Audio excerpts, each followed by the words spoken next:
Hey, how you doing? Justin here. Welcome to lesson 9. And this one's going to be an interesting one because we're going to start looking at the F chord. Now, they didn't call it the F chord for nothing. Some of you guys are going to find this real tough. I'm finding it hard, but not as hard as I thought. Some of you are going to find it really easy. Those of you with big hands that struggle getting your fingers into the spaces for playing the chords, if you've got a big hand, you're going to find F chord pretty easy. I occasionally meet people who are just like, why is there all the fuss about this? So you might be one of those lucky people, you know.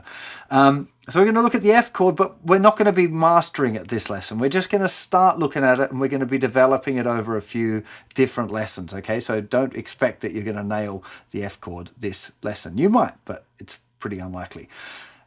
Because of that, I'm going to show you some F chord cheats as well. So we're going to be looking at the F major 7 and a smaller way of playing F chord, which is probably quite achievable in this lesson. So that's some good news for some of you. We're going to have a little bit of a look at how to mute between chords. Sometimes if you get strings ringing out that you don't want to hear, we're going to look at using this part, the outside part of your hand, to just loosely touch the strings.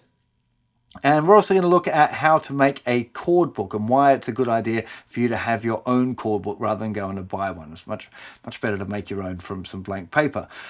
We're going to start looking a little bit more at the C major scale. So we're going to be just using down picks all of the way through to play the C major scale up and down in open position. This one's a real good thing to be working on. We're going to look a little bit more at strumming as well, like incorporating some up strums into our all down 8th notes. Okay, it's kind of bordering on this 16th note string. It's loads of fun. Something that probably some of you are doing already.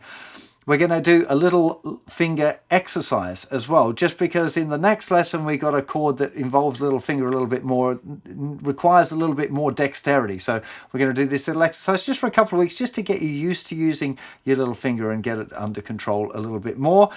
The riff this week is Californication, Red Hot Chili Peppers. Boom! Great riff. This is really good fun to play. And it kind of incorporates all of these things because it's using an F chord, so it's forcing you to kind of get used to the fretting the first finger across the strings, but you're having to control it because actually you want an open string in there as well. And you're picking notes individually like you're doing with a scale practice. It's the perfect riff for the rest of this stuff. We're going to tag on just a little bit of music theory at the end, which is going to be looking at the chords in the key of C. And just a little bit about the idea of the key. This is covered in a lot more detail in my practical music theory course, but we're going to have a little bit of a look at it as well, just to help connect some of the dots of the stuff that we're checking out. So let's get stuck in.